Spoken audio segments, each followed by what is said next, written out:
اعوذ باللہ من الشیطان الرجیم بسم اللہ الرحمن الرحیم۔ حابیل اور قابیل کا واقعہ۔ حضرت آدم علیہ السلام اللہ تعالیٰ کے پہلے نبی اور انسان تھے۔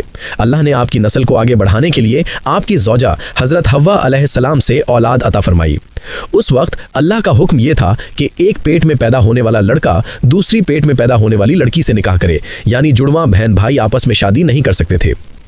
اللہ کے حکم کے مطابق قابیل کا نکاح حابیل کی بہن سے ہونا تھا اور حابیل کا نکاح قابیل کی بہن سے ہونا تھا۔ قابیل کی نافرمانی۔ قابیل کی بہن زیادہ خوبصورت تھی اور قابیل یہی چاہتا تھا کہ وہ اسی سے شادی کرے، لیکن شریعت الہی کے مطابق یہ جائز نہ تھا۔ حضرت آدم علیہ السلام نے فیصلہ فرمایا کہ اللہ کے حکم کے مطابق عمل ہوگا۔ قابیل نے انکار کر دیا۔ قربانی پیش کرنے کا حکم۔ حضرت آدم علیہ السلام نے دونوں بیٹوں کو حکم دیا کہ اللہ کی بارگاہ میں قربانی پیش کریں، جس کی قربانی قبول ہوگی اسی کا حق ثابت ہوگا۔ حابیل چرواہا تھا، اس نے اپنی بہترین اور صحت مند بکری اللہ کی راہ میں قربان کی۔ قابیل کھیتی باڑی کرتا تھا، اس نے خراب اور کمزور اناج پیش کیا۔